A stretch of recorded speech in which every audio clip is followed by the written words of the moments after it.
Prions le Seigneur. Seigneur Tout-Puissant, nous te disons merci pour cette belle opportunité, pour le soleil, Père, qui brille dans nos faces, dans nos regards. Merci encore une fois, Père, pour le privilège d'être ici réunis, Père Céleste, pour étudier ta parole. Ce premier jour de la semaine, nous te disons merci parce que tu nous donnes aussi toutes les bénédictions.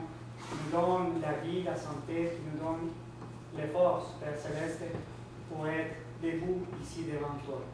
Merci encore une fois, Père, nous te prions pour le frère qui va délivrer l'étude de ce matin. Et nous prions pour tous nos frères, pour tous nos sœurs qui vont se connecter à travers les Zoom pour étudier aussi ta parole. Accompagne-nous pour que chacun de nous puisse avoir un cœur humble, sincère et disposé toujours à entendre ta parole. Dans le précieux nom de ton Fils, notre Sauveur, Seigneur Jésus-Christ. Amen. Amen. On fait en place, nous premier Frédéric.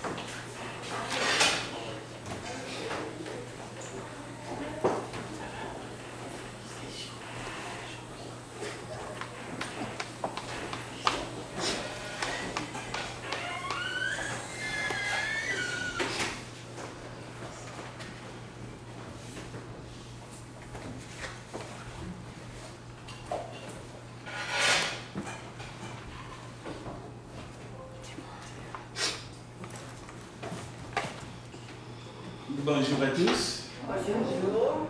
Et bienvenue à l'étude de ce matin. Nous remercions le frère César pour la prière et aussi le frère Nélan qui nous dirige dans les chants. Alors nous allons saluer d'abord l'auditoire ce matin. Merci d'être là. Quelle belle journée ensoleillée. Mais nous savons tous que c'est le premier jour de la semaine. Ce week-end, c'était la fête du Québec. Alors, nous souhaitons que l'État du Québec va mieux. Nous allons garder nos autorités dans les prières et nous allons faire ce que nous avons l'habitude de faire chaque premier jour de la semaine. Donc, nous commençons par l'étude biblique et à 11h, ce sera l'adoration. Alors, prenez votre Bible, tout en accueillant ceux qui vont nous suivre de très loin. Nous demandons à notre Dieu que son esprit nous assiste. Je crois que nous allons essayer de mettre pause sur les grands thèmes que nous avons vus ce mois, qui concernait la famille. Aujourd'hui, nous allons essayer de faire un peu le résumé de tout ce que nous avons vu en ajoutant quelques valeurs que nous allons tirer dans la Bible, les enseignements de notre Dieu.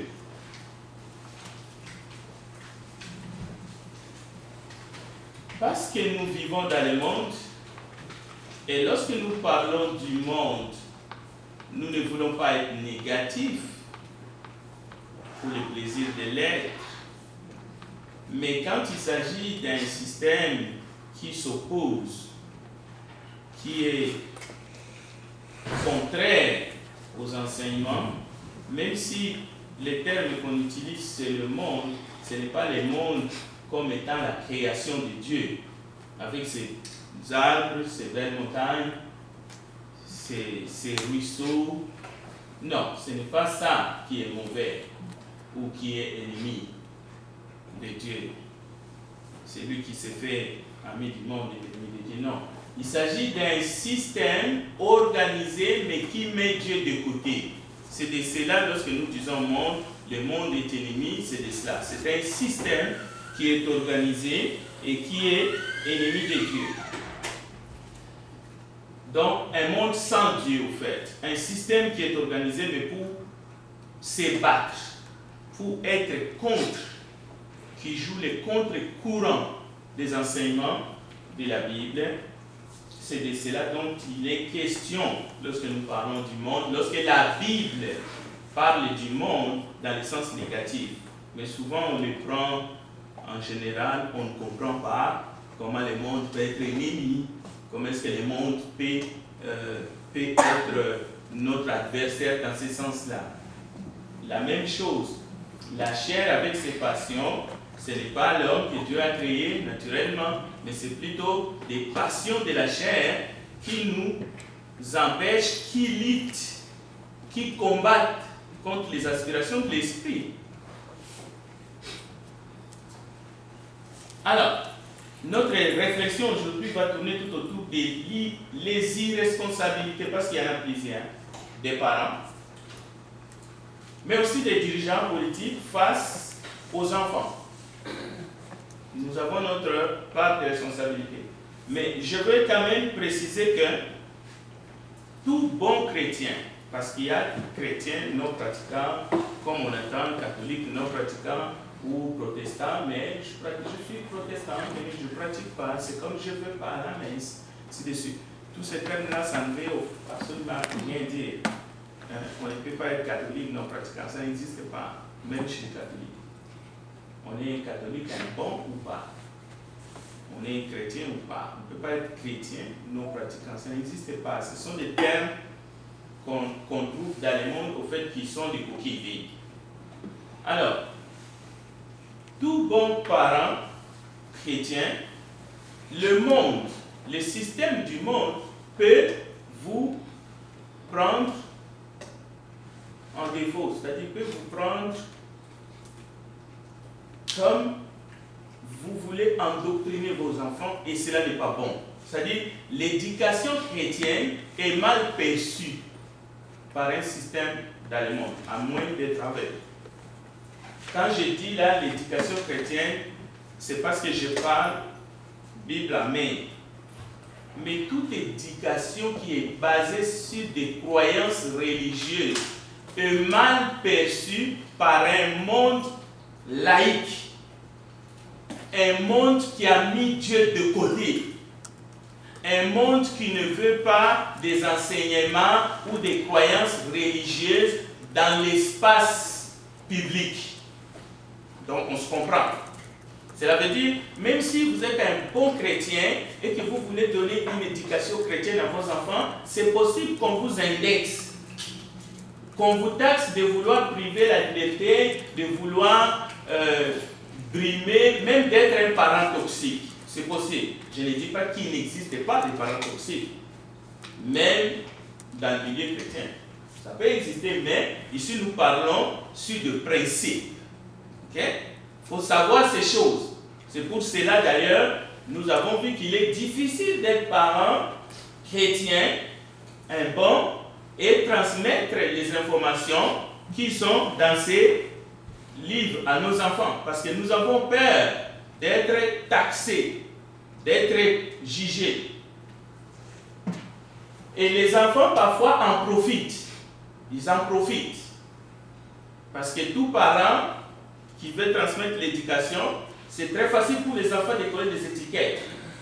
Donc, on ne respire pas, on n'a pas de liberté, on ne peut pas faire comme les autres, on ne peut pas sortir, on ne peut pas avoir une copine, tout ça là. Vous comprenez? Ou on ne peut pas avoir un copain. Alors, l'irresponsabilité, les irresponsabilités des parents et des dirigeants politiques face aux enfants de ces siècles. C'est pour cela on parle d'une jeunesse sacrifiée. La jeunesse actuelle, depuis, est sacrifiée. Nous allons voir comment c'est grâce ou par ces irresponsabilités. Par exemple, c'est troublant, que vous le croyez ou pas, c'est vraiment troublant, frustrant de dire à un bébé, bon, vous allez me dire qu'on ne parle pas à un bébé, mais on sait qu'on parle à un bébé même s'il est dans les bras de sa mère. Mais on parle vraiment des enfants qui commencent à grandir et qui commencent à comprendre, qui vont dans la garderie. Alors c'est troublant d'inculquer, de dire à ces enfants dans leur jeune âge qui ne sont ni garçons ni filles. C'est troublant pour les enfants, même si on ne peut pas les reconnaître. Alors, c'est cette mentalité-là que nous qualifions comme les irresponsabilités de parents s'ils ne font rien, mais aussi des autorités de l'État qui laissent faire que ces informations sont aujourd'hui délivrées aux enfants. Ce n'était pas le cas dans le passé. Et avec cette allure, on finira un jour par jeter ces livres que nous appelons la Bible dans la poubelle. Et une grande partie des enfants seront d'accord, parce qu'ils trouvent toujours que la Bible les empêche de respirer.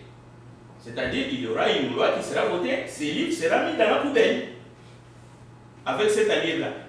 Mais il n'y a pas que ce livre-là qui est un livre sacré, il y en a d'autres. C'est pour cela qu'il faut être quand même intelligent. Les sorts qu'on réservera à d'autres livres sacrés, comme les Coran et bien d'autres, les Talmud, laissent beaucoup à désirer. On peut changer ce qu'il y a dedans, on peut prendre ça et jeter, parce que les chrétiens et les parachrétiens sont mous. Mais il faut savoir que pour jeter le Coran dans la poubelle, ça ne va pas être facile. Donc, tous les grands hommes d'État que vous connaissez, du passé et du présent, c'était des enfants. Avant de devenir les grands hommes d'État. Que ce soit Churchill, le général qui a gagné la bataille. Beaucoup sont morts. Mandela et bien d'autres encore, des grands hommes. Même les pharaons. Parmi les pharaons, il y avait des femmes. Pharaons. Alexandre le Grand, César, c'était un enfant. C'était un bébé. Cela veut dire quoi? Cela veut dire que c'était un enfant dans les bras de ses parents. Il a été élevé. Pourquoi est-ce que nous rappelons ces choses? C'est pour comprendre que le rôle de parent n'est pas à sous-estimer. En bien ou en mal. Même Hitler était un enfant dans le bras de sa mère.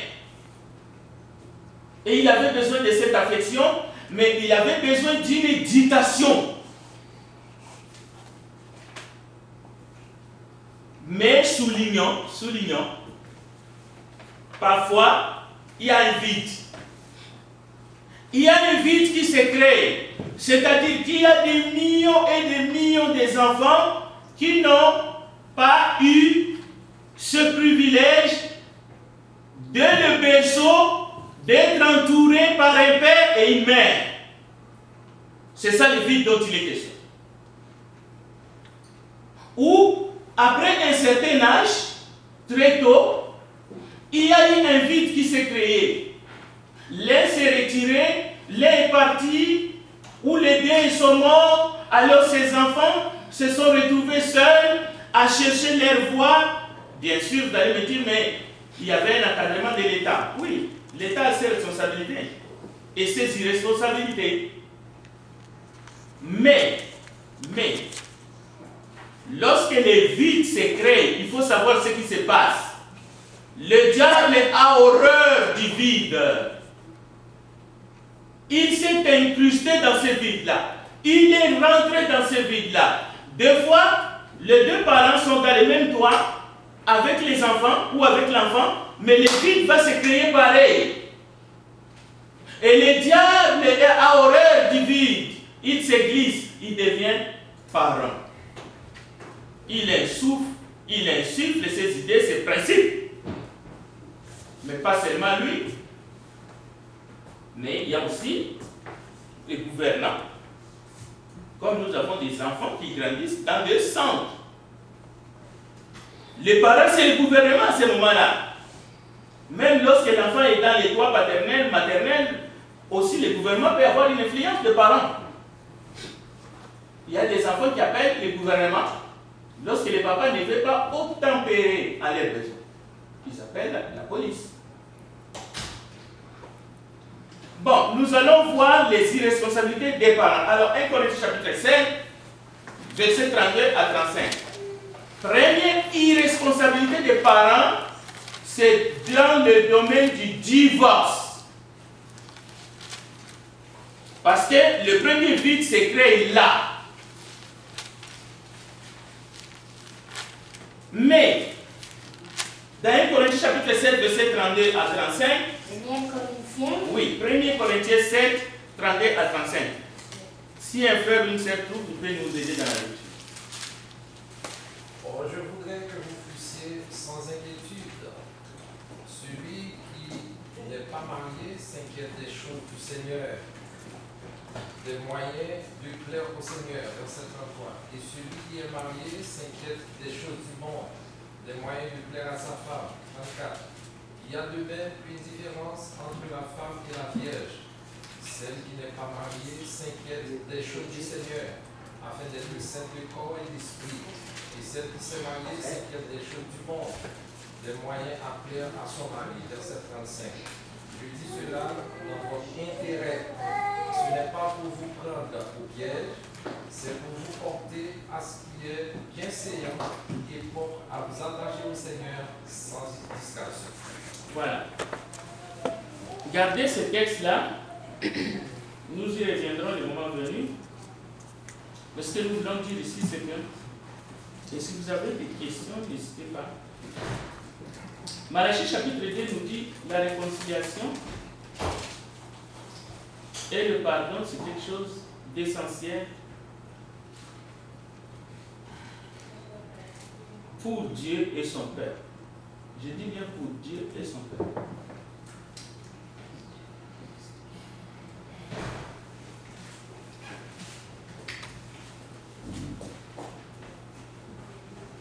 C'est affligeant de dire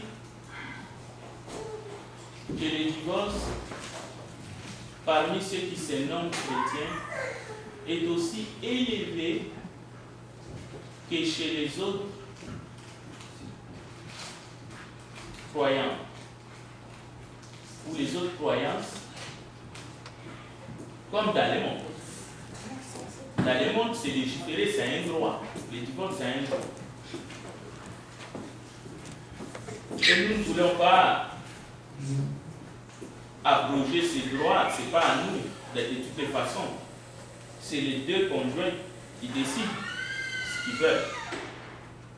Mais ici, nous voulons voir les conséquences seulement sur les enfants. C'est ça notre thème. Nous n'allons pas réparer le monde. Loin de là. Nous n'accusons personne. Ce n'est pas des préjugés. Si quelqu'un décide de sortir de son mariage, c'est son problème. Mais nous voulons regarder les sorts des enfants. C'est ça notre étude. Et on ne peut pas éviter la souffrance d'ailleurs.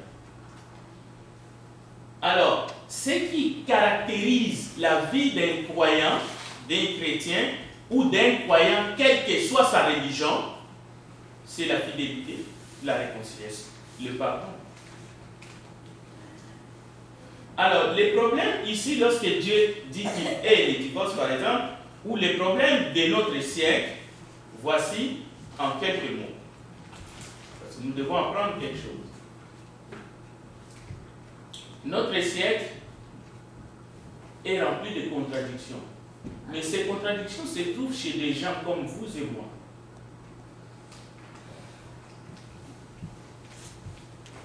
On dit une chose, ok?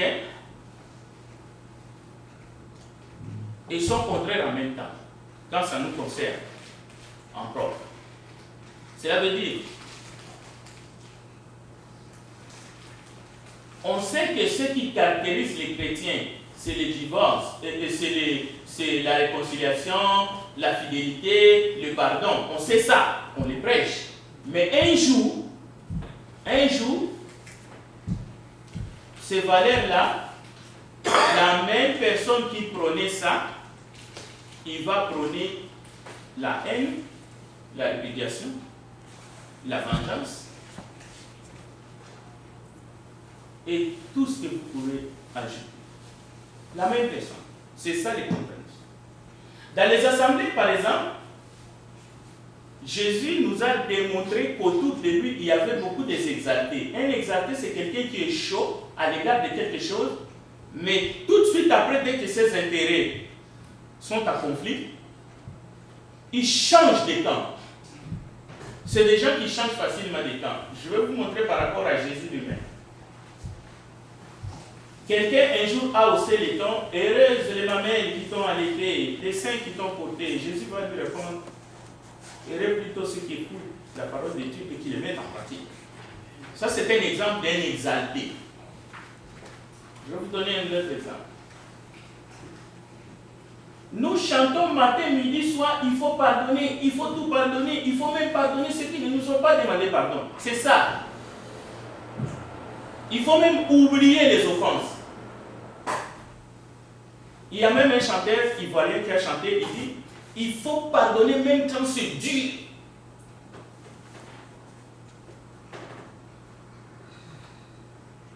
C'est comme on demandait aux Ukrainiens de pardonner les Russes. Mais vous allez remarquer que dans le monde entier, j'ai même la liste de chaque pays avec les taux de divorce. Vous allez être étonnés, c'est la haine partout. Même parmi ceux qui se disent croyants. Mais la souffrance des enfants derrière tout ça, c'est horrible. C'est incalculable.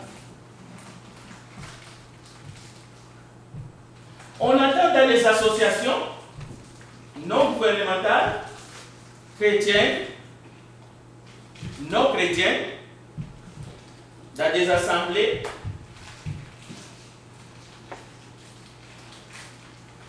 il faut privilégier la paix. Il faut se réconcilier. Il ne faut pas regarder son propre intérêt. Il faut regarder ceux des autres.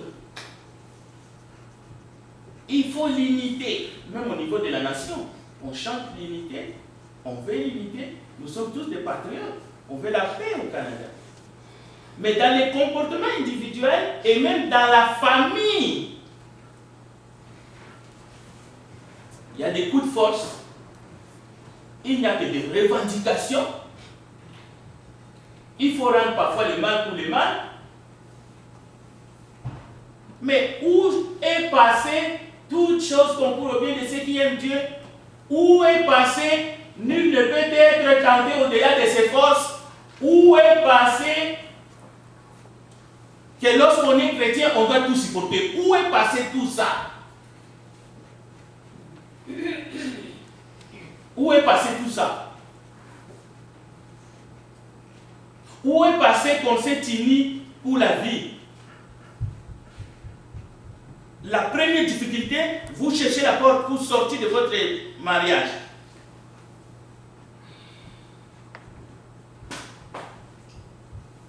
On revendique les divorces. On agite les foules. Ce sont des impérialistes qui agissent comme ça. Parce que pour les impérialistes, ils ont tous les droits, les autres n'ont aucun. Ils n'en ont aucun. Et ils ont les droits de tout faire. Mais c'est aussi le comportement des chrétiens inconstant.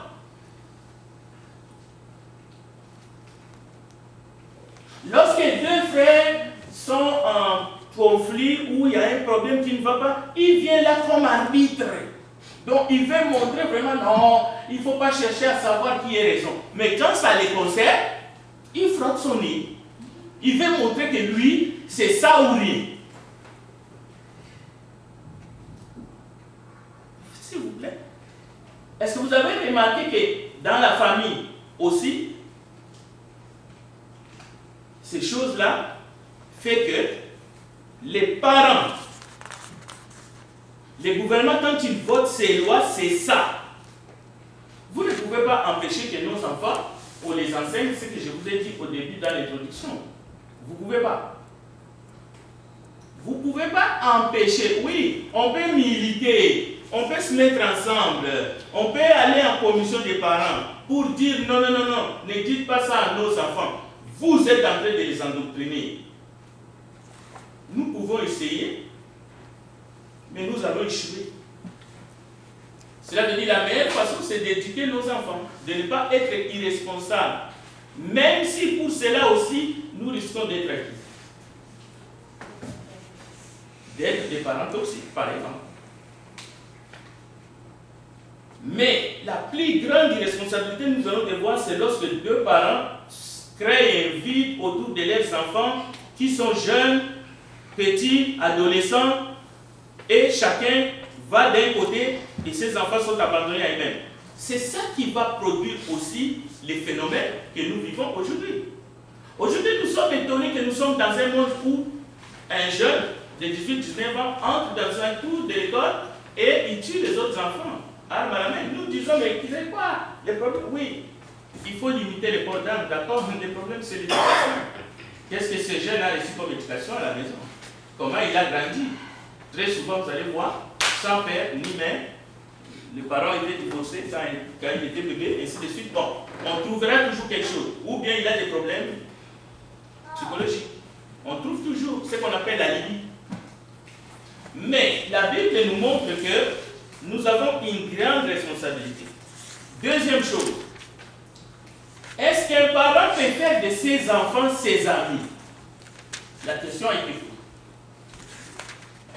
Pour répondre à cette question, je vous demande de faire juste une petite démarche. Tournons notre regard vers Jésus. Jésus, lorsqu'il forme ses disciples, d'abord il les appelle, il fait d'eux leurs disciples. Vous allez dire, mais vous prenez l'exemple de Jésus, Jésus n'a pas eu des enfants. Si vous lisez la Bible, vous allez voir que les termes parents, père, et même dans l'étude qui a été faite dernièrement par notre frère Revenu, il a touché ces points-là. La Bible est remplie par les termes paternels, maternels dans les contextes des enfants de Dieu. Ce n'est pas pour rien que Paul appelle Timothée son fils. Ce n'est pas biologique, mais c'est le même terme, cela a un sens. Même Jésus nous appelle ses enfants. Alors que la plupart ici, nous avons vécu plus que lui. Lui, il a vécu 33 ans. Moi, j'ai vécu plus sur la terre que le Seigneur.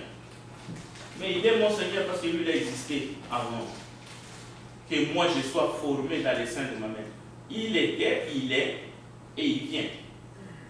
Mais ce n'est pas une question de qui est le plus grand. Tout autour de lui, même tous ceux qui étaient là comme ses disciples, il les a appelés, mais c'était tous des personnes adultes qui étaient plus âgées que lui. Mais regardez la notion d'amis. Jésus forme ses hommes, et il y avait aussi des femmes autour de lui. Un jour, un bon jour, appelons-les comme ça, il dit, je ne vous appelle plus serviteur, maintenant, je vous appelle ami. Cela veut dire, lorsqu'ils étaient enfants, lorsqu'ils étaient bébés spirituels, lorsqu'ils avaient besoin d'apprendre, la chanson que Jésus est l'ami des pécheurs, c'est juste les gens du monde, parce qu'ils les voyaient en train d'enseigner les pécheurs, manger et on l'a appelé ami de pécheurs. Mais si vous voulez savoir la réalité, le vrai sens de ce terme-là, ami, pour les parents qui font de leurs enfants leurs amis, il faut lire dans Jean chapitre 15. Nous n'aurons pas le temps de les lire. Vous allez voir. Il faut aimer ses enfants. Il faut les éduquer. Il faut les corriger. C'est en le Seigneur. Mais qu'est-ce que Jésus dit dans Jean chapitre 15? Écoutez bien, je lis à partir du verset 12. Voici mon commandement. Aimez-vous les uns les autres comme je vous ai aimé. Il n'y a pas de plus grand amour que de donner sa vie pour ceux qu'on aime. Et le verset 14. Vous êtes mes amis si vous faites ce que je vous commande. C'est Jésus qui l'a dit.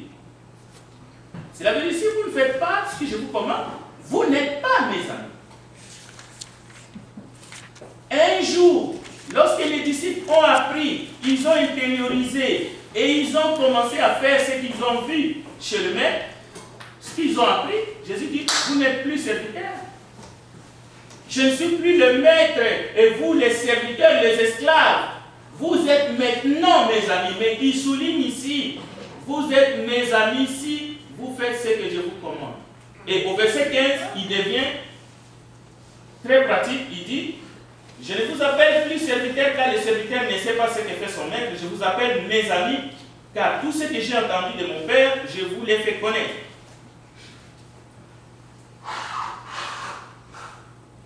Et Jésus dira aux pharisiens qui commençaient à croire,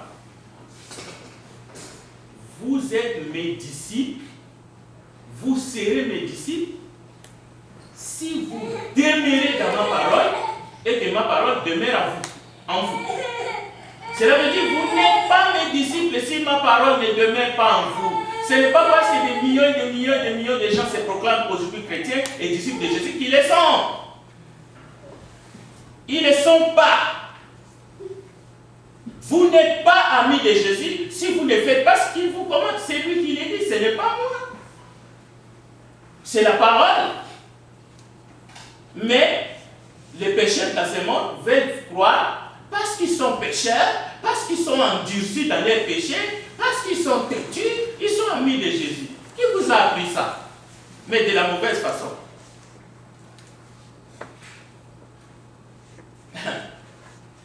Lui, il n'est pas dupe.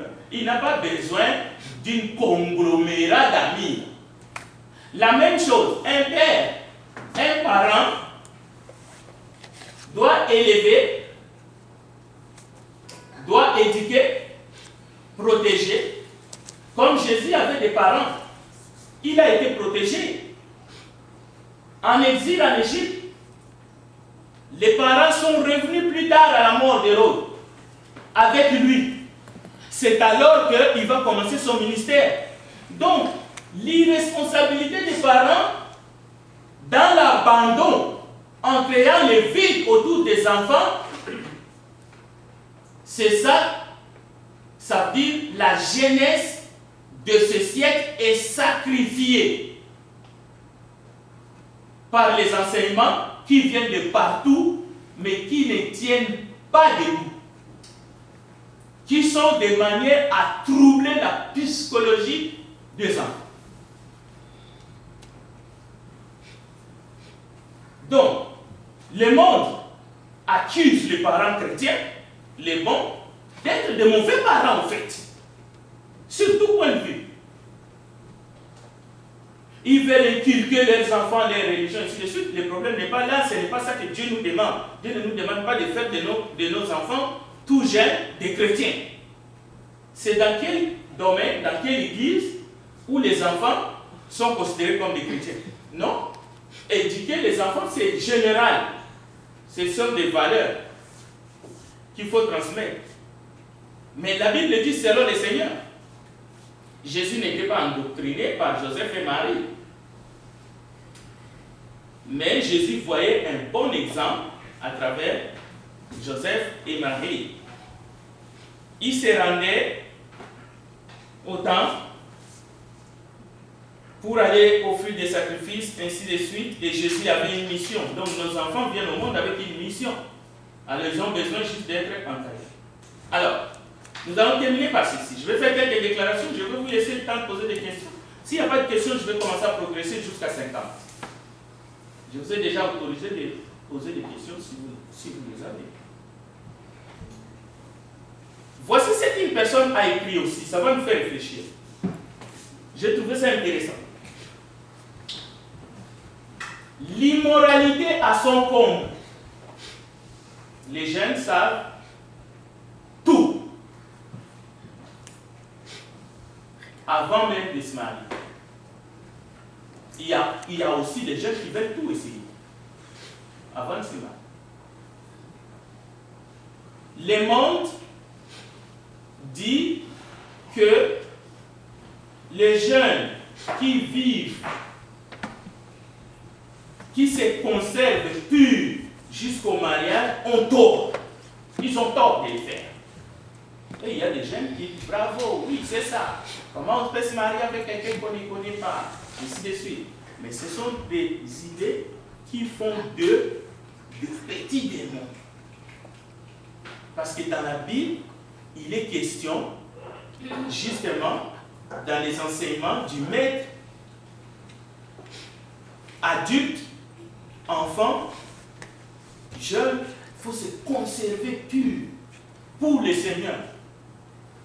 Votre corps, c'est le temple du Saint-Esprit. Mais il y a le monde et l'esprit du monde.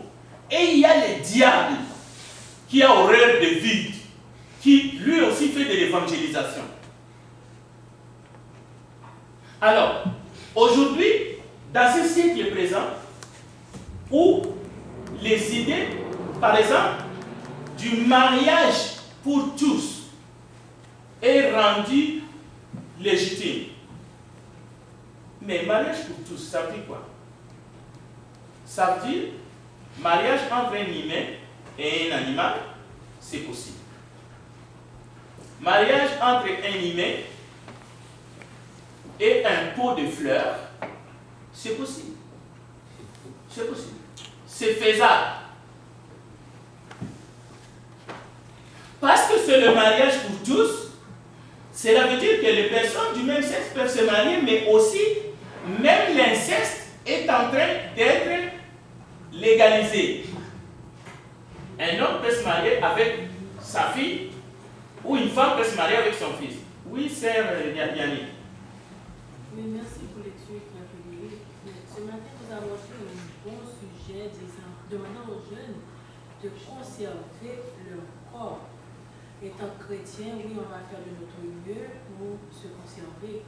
Mais je me rappelle, dans une étude que vous avez faite antérieurement, c'était un mercredi, vous avez dit qu'on peut s'aimer avec n'importe qui. Comment, là maintenant, si son amant, son conjoint, son fiancé ou sa fiancée n'est pas un chrétien, est-ce que l'autre sera en mesure de comprendre ce message-là si l'un ou l'autre, l'une ou l'autre, ça dépend, ne peut pas aller dans ces relations-là en dehors du mariage, alors qu'ils ne sont pas chrétiens, que le monde véhicule de faire ce qu'on veut avec son corps, on peut en faire n'importe quoi. Là maintenant, comment vous pouvez mettre ces deux enseignements-là ensemble, comment on peut expliquer mieux aux jeunes comment ça va se passer, s'ils peuvent s'aimer avec n'importe qui ne sont pas chrétiens, qui ne vont pas rester en dehors de ces relations, et que maintenant on les demande de conserver le corps. Très bien. Les questions permettent d'éclaircir les études ou les enseignements. Alors, 1 Corinthiens chapitre 7, je vais lire ce que j'ai dit parce que je vais les redire toujours la même chose et ça risque de sonner chaque fois que je vais les dire faux. Mais je vais les lire tels que dans les textes. Alors, 1 Corinthiens chapitre 7. Bon, c'est le verset 39. Une femme est liée aussi longtemps que son mari est vivant. Mais si le mari est décédé, elle est libre de se marier à qui elle veut. Je sais que c'est ça qui sonne faux, mais je l'ai lu dans la Bible. C'est ça que j'ai dit. Je n'ai pas dit autre chose. Écoutez bien. Cette femme, veuve, qui a probablement moins de 60 ans, ou plus, sur le désir, est libre de se marier avec qui elle veut. Et j'ai ajouté, comme je le fais toujours et je le fais maintenant, seulement que ce soit dans le Seigneur. C'est ce que j'ai dit. Mais jamais. Et il faut prendre ça aussi sous forme de conseil ici. C'est la parole de Dieu. Quand je dis sous forme de conseil, c'est parce que Dieu ne s'impose pas. La parole que vous êtes en train d'écouter maintenant, ce n'est pas sous forme d'imposition. Même la table du Seigneur que nous sommes appelés ce matin, c'est ça que je disais aussi, et Yannick, tu as raison, ce n'est pas sous forme d'imposition que chacun s'examine et qu'il mange. Nous sommes appelés, oui. C'est un commandement, oui. Mais quelqu'un peut dire non, aujourd'hui je ne mange pas. Je me suis examiné, mais je ne mange pas. Alors, toute la Bible n'est pas sous forme d'imposition. Peut-être c'est là que je me suis mal compris, et je répète. C'est lui qui décide de s'essayer, qui met de côté ce que nous venons de lire maintenant. Nous n'allons pas les jeter, nous n'allons pas l'abandonner, nous n'allons pas créer une guerre sainte, qu'il soit de la famille ou un membre juste de la congrégation. Nous allons continuer à prier pour lui parce qu'il a choisi de se marier avec qui il veut, mais ce n'est pas dans le Seigneur, c'est ce que j'ai dit. Mais c'est très bien de rappeler, et même j'ai dit, c'est lui qui fait différemment parce qu'il décide de le faire, qu'il soit préparé pour un combat spirituel dans sa vie. Et même j'ai dit, tu ne sortiras pas là. En tout cas, celui qui connaît la parole ne t'autorisera pas de sortir parce que tu es entré volontairement dans ces liens qui est le mariage. Et l'Église reconnaît ça comme mariage. Autrement, tous les mariages qui ont eu lieu avant qu'on nous apporte l'évangile dans les pays sont nuls? Non. Nos parents invoquaient peut-être un Dieu, mais ils ne faisaient pas de mariage chrétien. Mais Dieu reconnaît leur mariage, par contre. Mais nous n'enseignons pas, nous n'autorisons pas, nous n'envoyons pas nos enfants dans des mariages qu'on appelle mixtes, sachant bien que la foi est essentielle pour l'accomplissement d'une personne. C'est essentiel. Mais ce n'est pas que nous imposons ces choses. Nous prêchons la parole, mais nous l'imposons. D'autres questions? Oui. Je veux dire quelque chose parce que c'est tellement sérieux et important ce que notre sœur vient de dire parce que l'enseignement s'adresse assez souvent à un public. Il y a des enseignements que l'on fait ici, s'adresse aux jeunes qui auront un avenir et d'autres pour les femmes mariées, pour les hommes mariés, etc. Donc, c'est un sujet très sérieux et ceci dans la majorité, sinon de beaucoup d'assemblées chrétiennes où il y a un déséquilibre entre le choix pour se marier. C'est-à-dire que nous n'allons pas dire à nos enfants, parce que assez souvent, regardez, dans beaucoup d'assemblées, vous voyez des gens qui ont plus de 30 ans, etc. Pour quelle raison? Parce que les jeunes, en majorité, on dirait s'enfuient des assemblées. Pourquoi? Peut-être à la recherche de quelque chose d'autre. Mais maintenant, c'est très important de rectifier ça. Et je suis bien content que cette question a été posée parce qu'il y a quelque chose qui passe dans l'opinion, et peut-être que je ne sais pas, à savoir, on est libre d'aller chercher, et ceci, le texte 1 Corinthiens chapitre 7, qui dit de se marier avec qui il veut, ne veut pas dire à n'importe qui. Parce qu'il y a n'importe qui. Les textes disent oui. Dans le Seigneur. C'est ça, dans le Seigneur. Donc ceci dit que donc les textes, c'est aimer avec la personne que vous aimez, selon vous, selon votre cœur. je vais terminer. Oui, c'est la dernière question. Vas-y. C'était comme pour faire suite avec ce que notre frère vient de dire.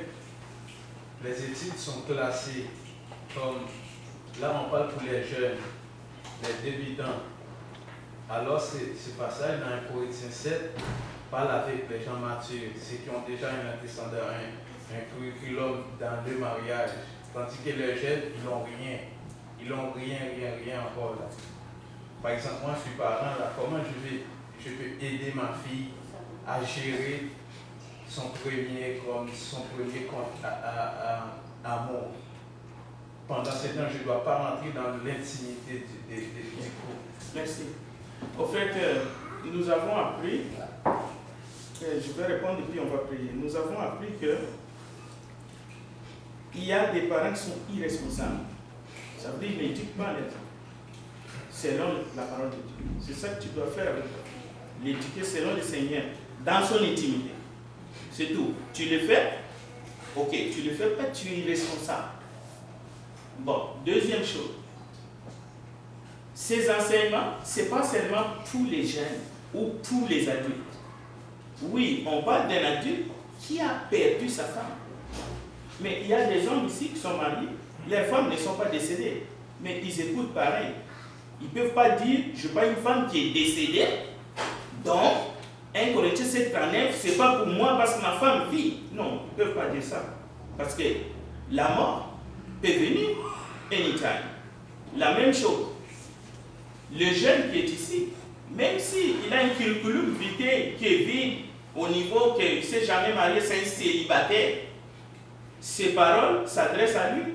Parce que quand il va faire son choix, il doit en tenir compte.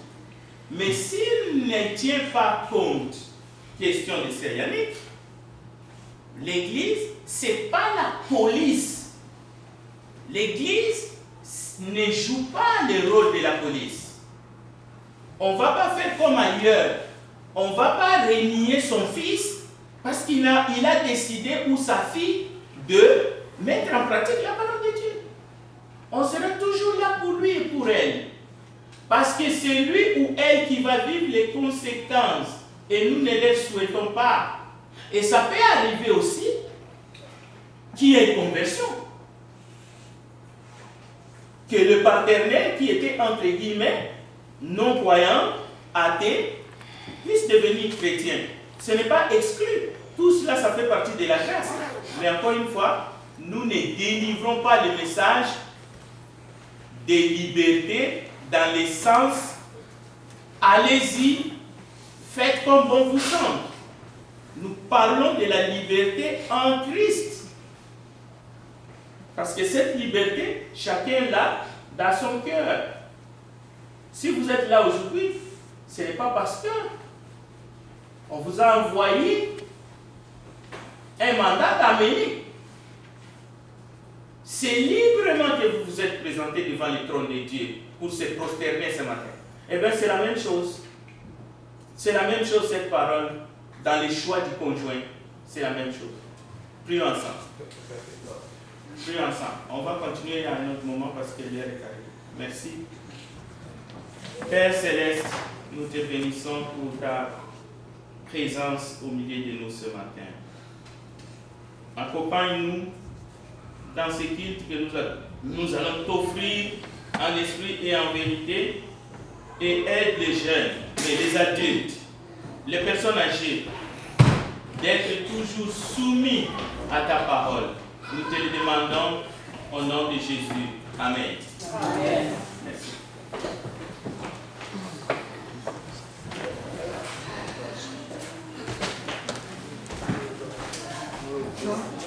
This is David. It's a David one. No, it's in the man.